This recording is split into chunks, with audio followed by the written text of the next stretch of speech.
بسم اللہ الرحمن الرحیم۔ سامعین کرام، آپ سن رہے ہیں انسپیکٹر نواز خان سیریز کے سلسلے کی ایک اردو کہانی لڑکا، لڑکی اور لوگ، جس کے مصنف ہیں طاہر جاوید مغل، اور آپ سن رہے ہیں اس سلسلے کی آخری اور دوسری قسط۔ مجھے امید ہے آپ کو میری یہ کاوش بھی پسند آئی ہوگی۔ آپ نے اگر ابھی تک میرا چینل کہانی گھر سبسکرائب نہیں کیا تو ابھی میرے چینل کو سبسکرائب کر کے بیل نوٹیفیکیشن آن کر لیجئے تاکہ آنے والی ہر نئی کہانی کی اطلاع بر وقت آپ تک پہنچ سکے۔ اس روز یاسمین بہت روئی تھی۔ وہ جانتی تھی آج رات جھگڑا ہوگا اور اس کے باپ یا بھائیوں میں سے کوئی نہ کوئی زندگی سے ہاتھ دھو بیٹھے گا۔ اس کی ماں نے اسے سینے سے لگا لیا تھا، پھر ایک تاریک کوٹھڑی میں بیٹھ کر وہ دونوں دیر تک روتی رہی تھیں، اور وہ یہی کر سکتی تھیں۔ مردوں کو روکنے کی نہ ان میں ہمت تھی اور نہ ان کے رسم و رواج اجازت دیتے تھے۔ اس رات یاسمین مصلی بچھائے دیر تک اپنے باپ اور بھائیوں کی سلامتی کی دعائیں مانگتی رہی تھی۔ اگر اس وقت اسے معلوم ہوتا تو وہ صرف بھائیوں کی سلامتی کی دعا ہی نہ مانگتی، ان کے دشمنوں کی خیر بھی مانگتی، لیکن اس کی سوچ اتنی دور کیسے پہنچ سکتی تھی؟ اسے کیا معلوم تھا ایک روز اسے اپنے باپ اور بھائیوں کے گناہوں کا کفارہ ادا کرنا پڑے گا۔ اس کے زخمی جسم کو نہ کردہ گناہوں کی سزا میں کانٹوں پر گھسیٹا جائے گا۔ وہ عورت تھی، اس لیے اس کی سوچ کی اتنی بلند پرواز نہیں تھی، یا شاید اس کی سوچ کے پر پیدائش کے روز ہی کاٹ دیے گئے تھے۔ وہ صرف اپنے باپ اور بھائیوں کی سلامتی مانگتی رہی اور اس کے کنوارے ہونٹوں سے نکلی ہوئی معصوم دعا قبول ہوئی۔ اس کا باپ اور بھائی زندہ سلامت واپس آ گئے۔ وہ کتنا خوش ہوئی تھی۔ اس نے اپنے باپ کا چوڑا سینہ دیکھا تھا، بھائیوں کے مضبوط بازو دیکھے تھے، اور نظروں میں ان کی بلائیں لی تھیں۔ اس نے اور اس کی ماں نے سمجھا تھا شاید جھگڑا ٹل گیا، لیکن جھگڑا ہوا تھا، اور اس جھگڑے میں مخالف فریق کا ایک نوجوان سینے پر گولی لگنے سے ہلاک ہو گیا تھا۔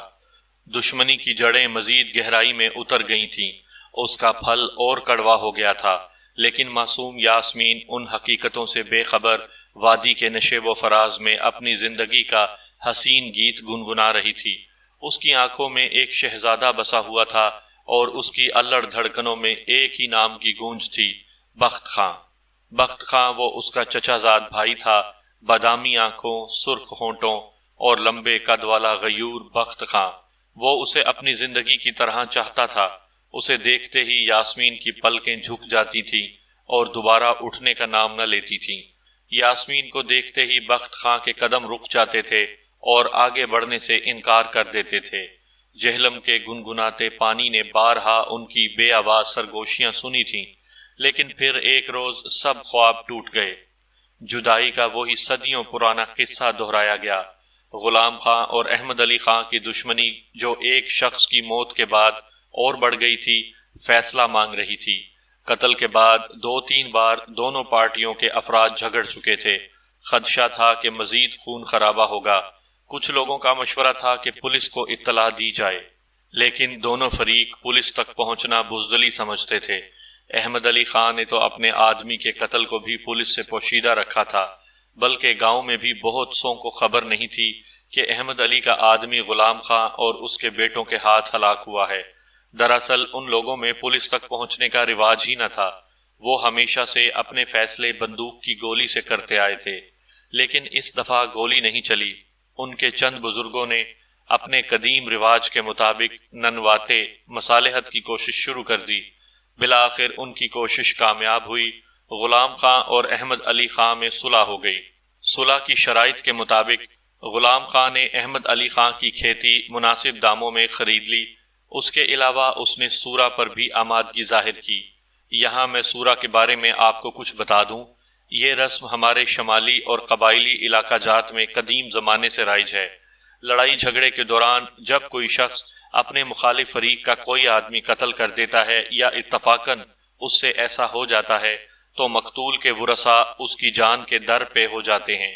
انتقام لیے بنا انہیں چین نہیں آتا۔ قاتل اگر اپنے جرم پر پشیمان اور خون خرابے کا یہ سلسلہ ختم کرنا چاہتا ہو تو وہ مقتول کے وارثوں سے معافی کا طلبگار ہوتا ہے۔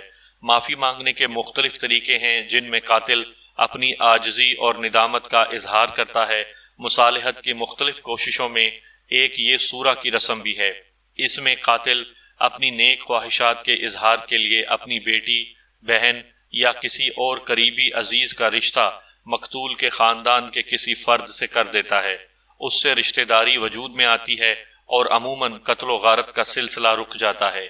سورہ کا اصل مقصد مقتول کے خاندان کی تالیف قلب ہوتی ہے، لیکن بعض صورتوں میں اس کے نتائج توقع کے خلاف بھی نکلتے ہیں۔ بہرحال باہمی صلاح و مشورے سے غلام خان نے اپنی بیٹی یاسمین کا رشتہ مقتول کے ورثاء کو دینے کا فیصلہ کر لیا۔ بخت خاں پر یہ خبر بجلی بن کر گری۔ یاسمین اپنی معصوم محبت کو سینے سے لگا کر پھوٹ پھوٹ کر روئی۔ رات کی تاریکی نے ان دونوں کی بے آواز فریادیں سنی۔ وہ تڑپے مچلے لیکن نامہرباں وقت اپنا وار کر کے رہا۔ یاسمین کی شادی احمد علی کے بیٹے گل حسن سے کر دی گئی۔ وہ گل جو خار سے بڑھ کر نوکیلا اور تکلیف دہ تھا، وہ کسی طرح اس کے لائق نہیں تھا۔ نکھٹو، آوارہ، ٹھگنا اور بلا کا نشے باز۔ گاؤں کی کوئی لڑکی اس کی طرف دیکھنا گوارا نہ کرتی تھی، لیکن رسم و رواج کی رسی نے گاؤں کی سب سے حسین لڑکی کو باندھ کر اس کے قدموں میں ڈال دیا۔ وہ اپنی خوش بختی پر جتنا بھی ناز کرتا کم تھا، لیکن اس نے اس ہیرے کی قدر نہ کی۔ شادی کے بعد احمد علی خان زمین کی رقم لے کر بیٹے کے ساتھ شہر آ گیا۔ یہاں ایک دو ماہ تو خیریت سے گزرے، پھر یاسمین کا شوہر اپنی ماں اور بہن کی باتوں میں آنے لگا۔ وہ دونوں ہر وقت یاسمین پر تانا زنی کرتی رہتی، اسے خونی کی بیٹی اور قاتلوں کی بہن قرار دیتی۔ مرنے والا یاسمین کی ساس کا بھانجا تھا۔ شاید یہی وجہ تھی کہ یاسمین کو دیکھتے ہی اس کی ساس اپنے دل کی نفرت کو چھپا نہ سکتی۔ کوئی نہ کوئی بات اس کے منہ سے ایسی نکل جاتی جو یاسمین کو پہروں رونے پر مجبور کرتی۔ آہستہ آہستہ نند اور ساس کی زیادتیاں بڑھتی گئیں۔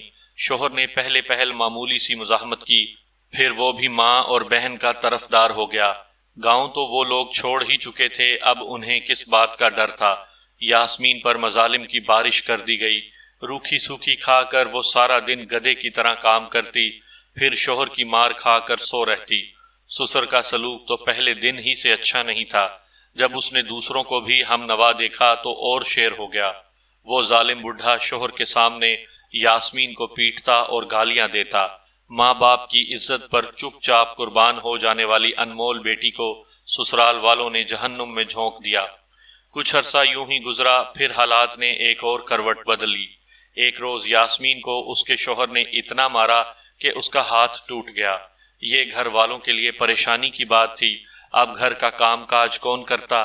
اس خیال کے پیش نظر اس کا شوہر اسے اپنے تانگے پر بٹھا کر ہڈیاں جوڑنے والے کے پاس لے گیا۔ ہاتھ بندھوا کر جب وہ واپس آ رہی تھی، دفتن اس کی نگاہ ایک شخص پر پڑی۔ وہ بخت خاں تھا، اس کے خوابوں کا شہزادہ، اس کے بچپن کا ہم جولی۔ گرد میں اٹا ہوا وہ ایک سڑک پار کر رہا تھا۔ یاسمین تانگے کی پچھلی سیٹ پر بیٹھی تھی۔ ایک لمحے کے لیے دونوں کی نگاہیں ملیں اور کائنات کی حرکت جیسے تھم گئی۔ دوسرے ہی لمحے یاسمین نے اپنا چہرہ چادر میں چھپا لیا، لیکن جو ہونا تھا وہ تو ہو چکا تھا۔ بخت خاں اسے دیکھ چکا تھا۔ وہ تیزی سے مڑا اور تانگے کے پیچھے ہو لیا۔ اس کی نگاہیں یاسمین کے سراپا پر جم کر رہ گئی تھیں اور وہ مقناطیس کی طرح تانگے کے ساتھ کھینچا چلا جا رہا تھا۔ کبھی تیز چلتے اور کبھی بھاگتے ہوئے اس نے تعاقب جاری رکھا اور آخر یاسمین کا گھر دیکھ لیا۔ یہاں سے کہانی نے ایک نیا موڑ لیا۔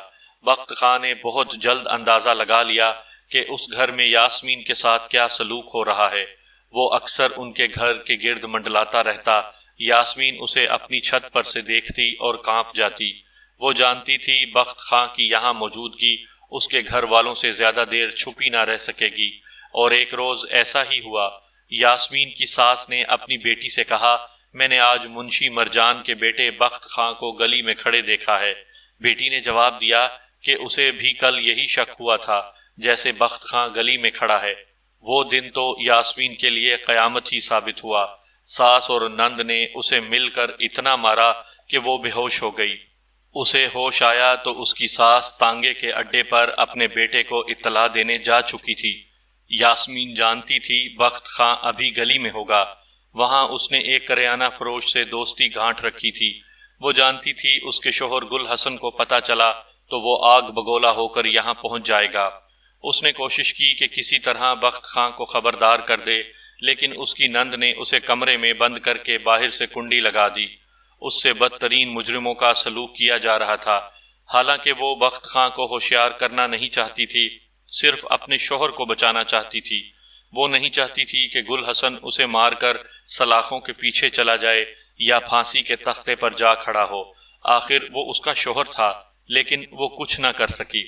بعد ازاں جب وہ ہوش میں آئی تو اسے پتہ چلا کہ گلی میں سخت جھگڑا ہوا تھا۔ اس کے شوہر نے اپنے کچھ تانگا باند ساتھیوں کے ساتھ مل کر بخت خاں کو بری طرح مارا تھا۔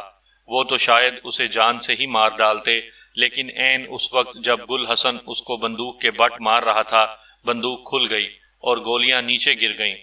اس سے پہلے کہ گل حسن بندوق دوبارہ لوڈ کرتا، کچھ محلے داروں نے ہمت سے کام لیا اور نیچے گرے ہوئے بخت خاں کو موقع سے بھگا دیا۔ اس روز یاسمین کو کچھ نہیں کہا گیا، کیونکہ اگر شوہر اسے مارتا تو محلے دار سمجھتے کہ اس معاملے میں وہ بھی قصوروار ہے۔ بس سارے گھر والے سرخ سرخ آنکھوں سے اسے گھورتے رہے۔ چند روز بعد شوہر اور سسر نے مل کر دل کی بھڑاس نکالی اور یاسمین کے ٹوٹے بازو کی پرواہ کیے بغیر اسے خوب پیٹا گیا۔ اس رات مار کھا کر وہ ایک تاریک کوٹھڑی میں پڑی اپنی بد نصیبی پر آنسو بہا رہی تھی کہ اچانک دروازے پر آہٹ ہوئی۔ اس نے جلدی سے اٹھ کر دروازہ کھولا۔ اس کے سامنے بخت خاں کھڑا تھا۔ وہ اسے دیکھ کر بھونچکا رہ گئی۔ بخت خاں دلیری سے اندر گھس آیا۔ اس نے کہا، یاسمین، میں دیکھ رہا ہوں اس گھر میں تیرا کیا حشر ہو رہا ہے۔ تمہارا باپ اور تمہارے بھائی یہ سب کچھ برداشت کر سکتے ہوں گے، میں نہیں کر سکتا۔ میں تمہیں اس قید سے رہائی دلانے آیا ہوں۔ جواب میں یاسمین نے اسے بری طرح ڈانٹ دیا۔ اس نے کہا، اگر اس کے دل میں اس کے لیے تھوڑی سی بھی ہمدردی ہے تو وہ یہاں سے چلا جائے اور کبھی واپس نہ آئے۔ لیکن وہ کوئی فلمی ہیرو نہیں تھا اور نہ ہی یہ فلمی کہانی تھی۔ بخت خاں نے کہا، یاسمین، میں تمہیں اس دوزخ میں چھوڑ کر نہیں جا سکتا۔ تم میرے ساتھ جاؤ گی یا میں بھی تمہارے ساتھ مروں گا۔ یاسمین نے اس کے بہت ہاتھ جوڑے، منتیں کی اور بمشکل اسے واپس بھیجا۔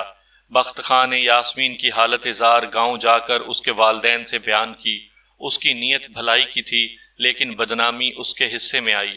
یاسمین کا والد اور بڑا بھائی اسے دیکھنے کے لیے یہاں شہر پہنچے۔ یاسمین کے سسرال والے ان سے اخلاق کے ساتھ پیش آئے۔ ایک رات انہیں مہمان رکھا اور اگلے روز کہہ کر واپس بھیج دیا کہ آئندہ وہ یہاں نہ آئیں، کیونکہ ان کے رشتہ دار اس میل جول کو اچھی نظر سے نہیں دیکھیں گے۔ زخم ابھی تازہ ہیں، کہیں کسی کے منہ سے کوئی بات نہ نکل جائے۔ اس ایک رات میں یاسمین کے سسرال والوں نے اس کے والد کے کان اتنی مہارت سے بھرے کہ وہ اپنی بیٹی کے لیے ہی پرایا ہو گیا۔ اسے یہ سمجھنے پر مجبور کر دیا گیا کہ بخت خاں نے ابھی تک یاسمین کا پیچھا نہیں چھوڑا، وہ اسے ورغلا کر اس کا گھر برباد کرنے کے چکر میں ہے۔ بخت خاں کا حوالہ ایسا تھا کہ یاسمین کے والد اور بھائی کو فوراً یقین آ گیا۔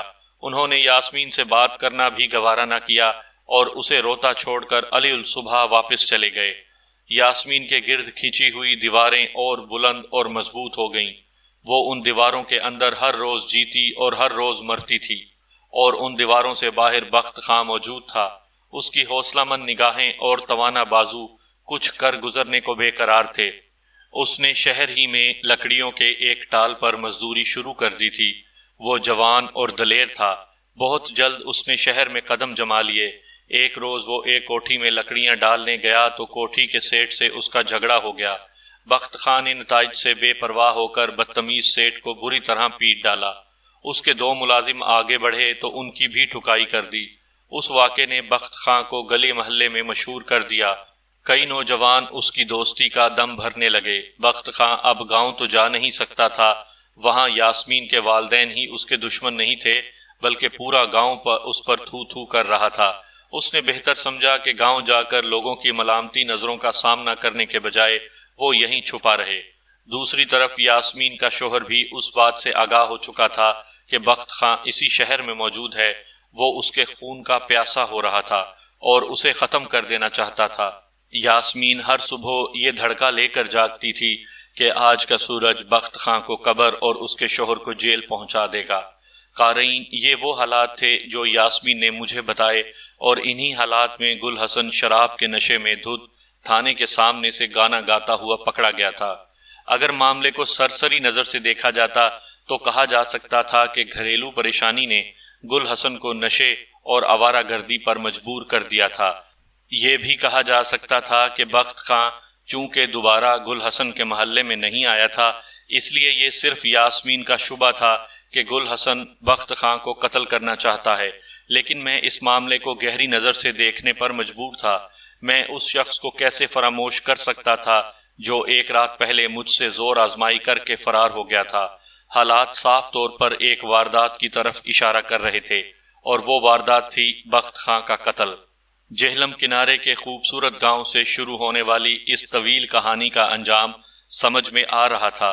بکھری ہوئی کڑیاں خود بخود مربوط ہو رہی تھیں۔ احمد علی اور اس کا بیٹا بخت خاں کا قصہ پاک کر دینا چاہتے تھے، لیکن چند ہفتے قبل گل حسن محلے میں اس سے دست و گریبان ہو چکا تھا۔ سب لوگ جانتے تھے کہ گل حسن نے بخت خاں کو کتے کی موت مارنے کی قسم کھائی تھی۔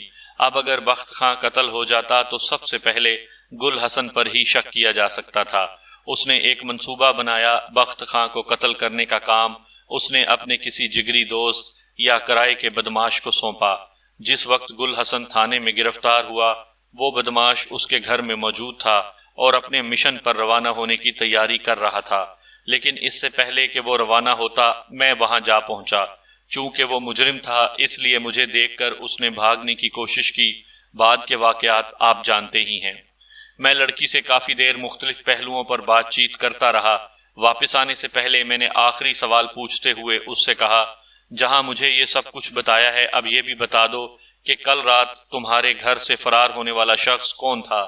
یاسمین نے کہا، تھانے دار جی، میں اس کا نام نہیں جانتی، لیکن وہ ہمارے گاؤں کا ہی رہنے والا ہے۔ اس کے چہرے پر ناک کے قریب چاقو کا ایک گہرا زخم ہے جو آنکھ تک چلا گیا ہے۔ وہ صرف ایک آنکھ سے ہی دیکھ سکتا ہے۔ وہ بڑا خطرناک شخص ہے۔ گاؤں میں لوگ اس سے بہت دبتے ہیں۔ میں نے پوچھا، کیا گل حسن سے اس کی دوستی ہے؟ یاسمین نے کہا، بالکل نہیں۔ اس سے پہلے میں نے کبھی دونوں کو اکٹھے نہیں دیکھا۔ وہ پرسوں یہاں آیا تھا اور تب سے ہمارے گھر میں ہے۔ میرا شوہر اور وہ چپ کے باتیں کرتے رہے ہیں۔ کل میں نے دروازے سے کان لگا کر سننے کی کوشش کی تھی۔ وہ بار بار کسی سیٹھ کا ذکر کر رہے تھے۔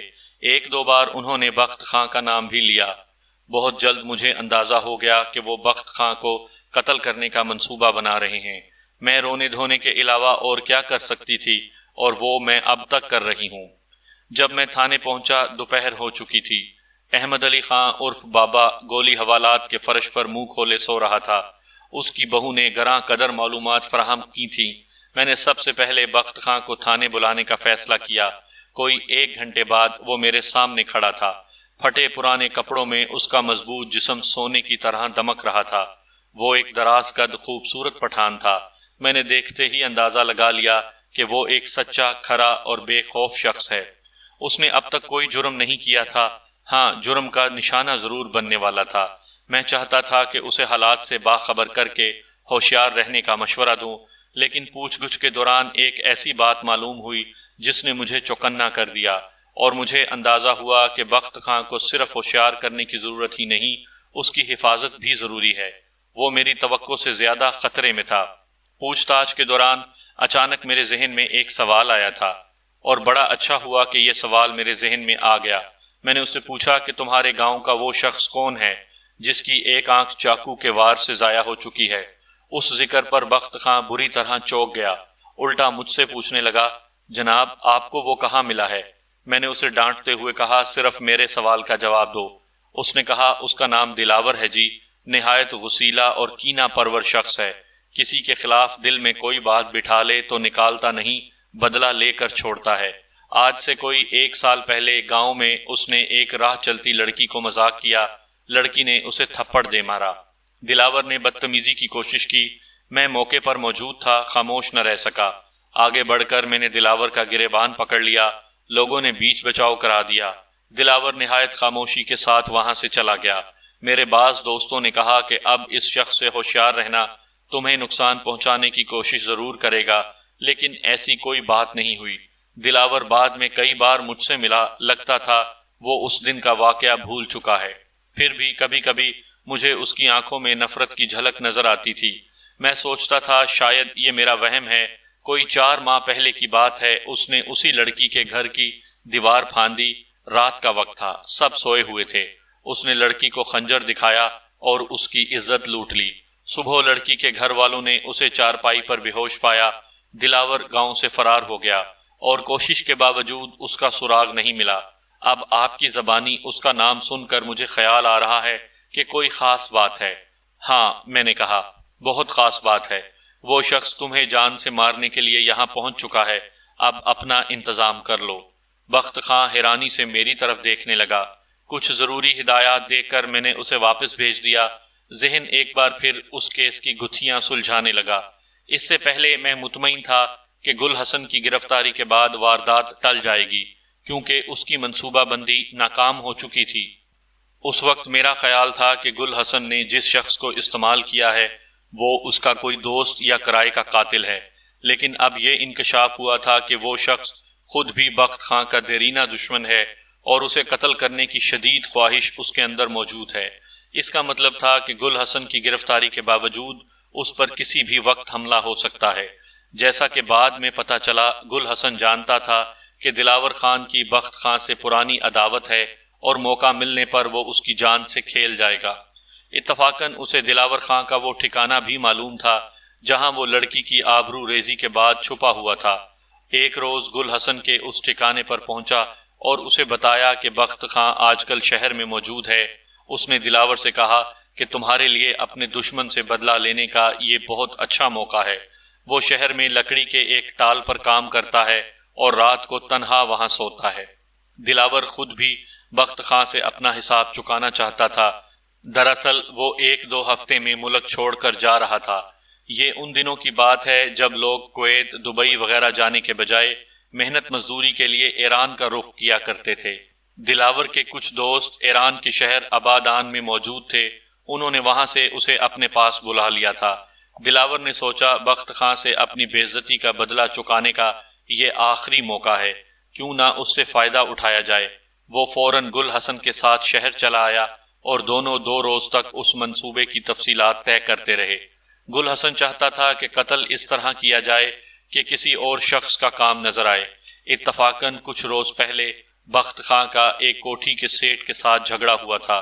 جیسا کہ میں نے بتایا ہے، اس نے سیٹ اور سیٹ کے آدمیوں کو بری طرح پیٹا تھا۔ یہ واقعہ قتل کی تفتیش کو غلط راستے پر ڈال سکتا تھا۔ گل حسن چاہتا تھا کہ بخت خاں کو بندوق یا ریوالور کے بجائے کلہاڑی سے قتل کیا جائے۔ دراصل اس سیٹ کا ایک موالی ملازم تھا جو ہر وقت کندھے پر کلہاڑی رکھتا تھا۔ بخت خاں کے ساتھ لڑائی میں بھی وہ موالی پیش رہا تھا۔ لاش پر کلہاڑی کے زخم پائے جاتے تو یقیناً پولیس کا دھیان سیٹ اور اس کے ملازمین کی طرف جاتا۔ مزید احتیاط کی خاطر گل حسن نے فیصلہ کیا کہ قتل سے 1 دن پہلے یا قتل کی رات وہ کسی بہانے پولیس کو اپنی گرفتاری دے دے گا۔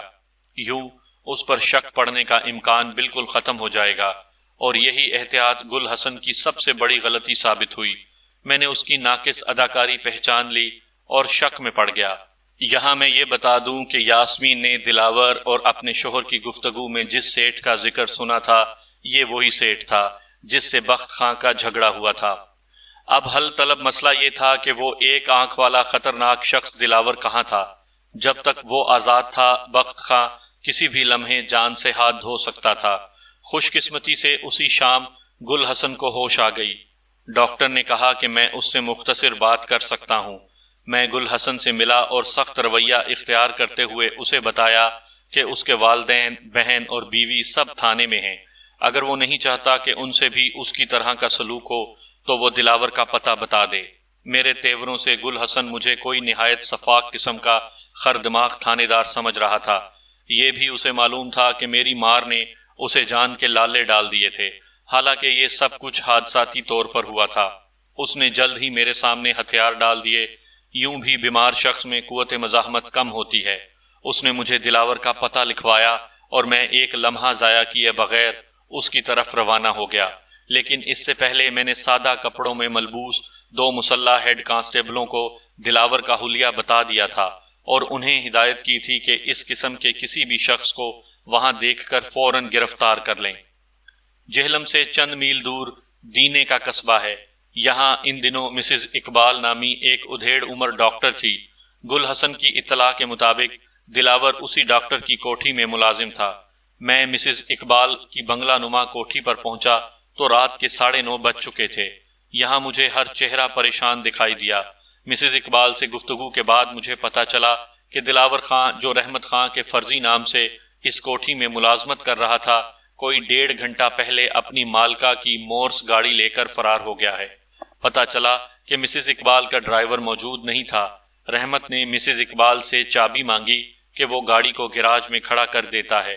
چونکہ وہ 1-2 دفعہ پہلے بھی ایسا کر چکا تھا، اس لیے مسز اقبال نے چابی دے دی۔ دلاور گاڑی لے کر نکل گیا۔ مجھے جس خبر نے چونکایا وہ ایک خانسامہ نے دی۔ اس نے بتایا کہ جاتے وقت رحمت یعنی دلاور نے اپنی پتلون قمیض پہن رکھی تھی۔ یہ پرانی پتلون قمیض اسے صاحب نے دی تھی اور اس کے پاس ریوالور بھی تھا۔ اس نے اس سے پوچھا کہ کہاں جا رہا ہے۔ اس نے کہا کہ ایک جگہ پھڈا ہے، بس ذرا روب وغیرہ ڈالنا ہے۔ صورتحال پریشان کن تھی۔ اگر دلاور بخت خاں کا قصہ تمام کرنے گیا تھا تو اسے اپنے مقصد میں کامیابی ہو سکتی تھی۔ وہ جس حلیے میں روانہ ہوا تھا وہ بالکل نیا تھا۔ وہاں پر موجود میرے کانسٹیبل کار سے اترنے والے ایک خوش پوش شخص کو ٹال کر اندر داخل ہونے سے کیوں کر روک سکتے تھے؟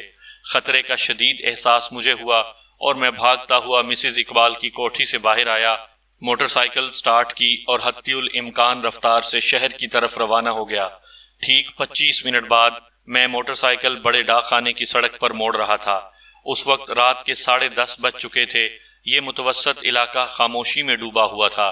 سردی بھی کچھ زیادہ تھی۔ لوگ اپنے اپنے گھروں میں دب کے سو رہے تھے۔ ڈاک خانے کے سامنے پکی گلی میں ایک کمزور سی سٹریٹ لائٹ اندھیرا دور کرنے کی ناکام کوشش کر رہی تھی۔ میں نے یہ دیکھ کر خدا کا شکر ادا کیا کہ گلی میں کوئی کار موجود نہیں۔ اس کا مطلب تھا دلاور ادھر نہیں آیا۔ جو ہی موٹر سائیکل رکی، مونگ پھلی والی ایک ریڑھی کے قریب کھڑا میرا کانسٹیبل تیزی سے میرے پاس آ گیا۔ اس نے رپورٹ دیتے ہوئے کہا کہ سب ٹھیک ہے۔ پھر اچانک جیسے اسے کچھ یاد آیا بولا، بس ابھی آپ کے آگے آگے اینک والے ایک بابو صاحب گلی میں گئے تھے۔ اس سے آگے میں نے کچھ نہیں سنا اور ریوالور نکال کر ٹال کی طرف بھاگا۔ یقیناً دلاور خان نے احتیاط کے طور پر اپنی کار کسی دوسری گلی میں کھڑی کر دی تھی اور میں بھاگتا ہوا خود کو ملامت کر رہا تھا کہ میرا ذہن پہلے اس طرف کیوں نہیں گیا۔ میں اطمینان کے ساتھ ہیڈ کانسٹیبل سے رپورٹ لیتا رہا تھا۔ یہ چند لمحوں کی تاخیر بخت خاں کے لیے جان لیوا ثابت ہو سکتی تھی۔ جب میں ٹال کے سامنے پہنچا، دونوں کانسٹیبل بھی وہاں پہنچ گئے۔ میں نے انہیں انگلی سے خاموش رہنے کا اشارہ کیا۔ ٹال کا دروازہ کوئی نہیں تھا۔ میں دبے پاؤں اندر چلا گیا۔ اس وقت مجھے دستک کی مدھم آواز سنائی دی۔ جواب میں ایک جھلائی ہوئی آواز آئی، میں کہتا ہوں جب تک بولو گے نہیں میں دروازہ نہیں کھولوں گا۔ کون ہو تم؟ میں نے آواز پہچان لی۔ یہ آواز بخت خاں کی تھی۔ میں دشمن نہیں، دوست ہوں۔ جواب میں ایک بھاری آواز سنائی دی۔ تمہارا نام کیا ہے؟ بخت خاں نے بے خوف لہجے میں پوچھا۔ جواب میں ٹھک ٹھک کی تیز آواز آنے لگی۔ میں نے اندازہ لگایا کہ باہر والا شخص غصے میں دروازہ توڑنے کی کوشش کر رہا ہے۔ یہ شخص یقیناً دلاور خان تھا۔ وہ غالباً اس چھوٹے سے کمرے کے دروازے پر زور آزمائی کر رہا تھا جو لکڑیوں کے ڈھیر کے پیچھے نظر آ رہا تھا۔ میں لکڑیوں کی آڑ لیتا تیزی سے کمرے کے سامنے پہنچا۔ وہ دلاور خان ہی تھا اور غصے میں پاگل ہو رہا تھا۔ اس کے ہاتھ میں وزنی لکڑی تھی اور وہ پے در پہ اس دروازے کے بالائی تختوں پر مار رہا تھا۔ ہینڈز اپ! میں ریوالور سیدھا کر کے گر جا۔ دلاور نے تیزی سے گھوم کر مجھے دیکھا، پھر حسب سابق وہ تیر کی طرح میری طرف آیا۔ میری انگلی لبلبی پر تھی لیکن میں اسے گولی مارنا نہیں چاہتا تھا۔ میں نے اس کی ٹانگ کو نشانہ بنایا، جیسا کہ بعد میں پتا چلا کہ گولی اس کی پنڈلی کو چھیلتی ہوئی گزر گئی تھی۔ اس نے لکڑی کا بھرپور وار میرے سر پر کیا۔ میں تیزی سے نیچے جھکا، پھر میری زوردار لات اس کے سینے پر پڑی۔ وہ اچھل کر لکڑی تولنے والے ترازو پر گرا۔ قریب ہی لکڑیاں پھاڑنے والا بڑا ہتھوڑا پڑا تھا۔ اس نے لپک کر وہ ہتھوڑا اٹھا لیا مگر وہ اس کی توقع سے زیادہ وزنی ثابت ہوا۔ وہ پھرتی سے مجھ پر حملہ نہ کر سکا۔ اس کا ہتھوڑا اٹھاتے اٹھاتے میں نے دائیں ہاتھ کی مٹھی بند کی، پھر میرا بھرپور مکہ اس کے چہرے سے ٹکرایا۔ اس نے چہرہ بچانے کی کوشش کی لیکن یہ گل حسن کے گھر کا صحن نہیں تھا۔ اس دفعہ نشانہ خطا نہیں گیا۔ ضرب عین اس کی ٹھوڑی پر پڑی تھی۔ سر جھٹکے سے دائیں طرف گھوما، اینک جو اس نے آنکھ کا نقص چھپانے کے لیے پہن رکھی تھی اچھل کر دور جا گری۔ وہ کٹے ہوئے درخت کی طرح دھڑام سے زمین پر آ رہا۔ اس سے پہلے کہ وہ پھر اٹھنے کی کوشش کرتا، میرے دونوں کانسٹیبلوں نے اسے جکڑ لیا۔ بخت خاں ہاتھ میں لاٹھی تھامے چند گز کے فاصلے پر حیران کھڑا تھا۔ کمرے سے باہر نہ آ کر اس نے عقل مندی کا ثبوت دیا تھا۔ یہ اس کی بزدلی ہرگز نہیں تھی۔ ایک سمجھدار شخص کو اس موقع پر ایسا ہی کرنا چاہیے تھا۔ میں نے اسے ہوشیار رہنے کی ہدایت کر رکھی تھی، اور وہ یہ بھی نہیں جانتا تھا کہ کمرے سے باہر ایک شخص ہے یا ایک درجن۔ بخت خاں بچ گیا اور گل حسن مر گیا، مگر وہ تھانے میں لگنے والی چوٹ سے نہیں مرا۔ ہسپتال میں ہی ایک روز اسے کسی کے تانگا باندھ دوست نے نشے کی گولیاں لا کر دیں۔ اس نے نشہ کیا اور سگریٹ پینے لگا۔ مدہوشی میں سگریٹ بستر پر جا گرا۔ بستر کے ساتھ ہی گل حسن بھی جل گیا۔ اسے شدید زخمی حالت میں ہسپتال کی شعبہ حادثات پہنچا دیا گیا، جہاں اس نے دم توڑ دیا۔ گل حسن کے غسیلے باپ کو آنت جرم کے الزام میں جیل جانا پڑا۔ دلاور خاں پر اغوا، آبرو ریزی اور اقدام قتل کی دفعات کے تحت مقدمے چلے۔ اس کہانی کا ایک دوسرا پہلو بھی ہے۔ یاسمین نے پولیس کو اس لیے بیان دیا تھا تاکہ اس کا شوہر ارتکاب جرم سے بچ جائے، لیکن اس بیان نے اس کے باپ اور دونوں بھائیوں کو بھی قتل کے مقدمے میں پھنسوا دیا۔ جس شوہر کے لیے اس نے اتنی بڑی قربانی دی تھی وہ تو مر ہی گیا تھا، اور اب اس کے باپ اور بھائی بھی اس کے دشمن تھے۔ ان کے لیے وہ جیتے جی مر گئی تھی۔ شاید وہ جیل سے باہر ہوتے تو اسے قتل ہی کر ڈالتے۔ وہ اس دنیا میں بے سہارا اور تنہا ہو گئی۔ اس نے سب کو چاہا تھا، لیکن اسے سب نے نفرت دی تھی۔ نفرتوں کی ماری ہوئی یہ بے سہارا عورت شاید کسی کنویں میں کود جاتی، لیکن بخت خاں کے مضبوط بازو اس کے ارادوں میں حائل ہو گئے۔ اس نے اسے شہر ہی میں ایک کوٹھی میں ملازمت دلا دی۔ یاسمین نے کسی امیر گھر کے برتن مانجنے شروع کر دیے، اور بخت خاں ٹال پر لکڑیاں پھاڑتا رہا۔ پھر ایک صبح کوٹھی والے اپنی منحنی ملازمہ سے محروم ہو گئے، اور ٹال والا اپنے جفا کش مزدور سے ہاتھ دھو بیٹھا۔ وہ دونوں ایک نئی زندگی شروع کرنے کے لیے کسی نامعلوم مقام کی طرف روانہ ہو گئے تھے۔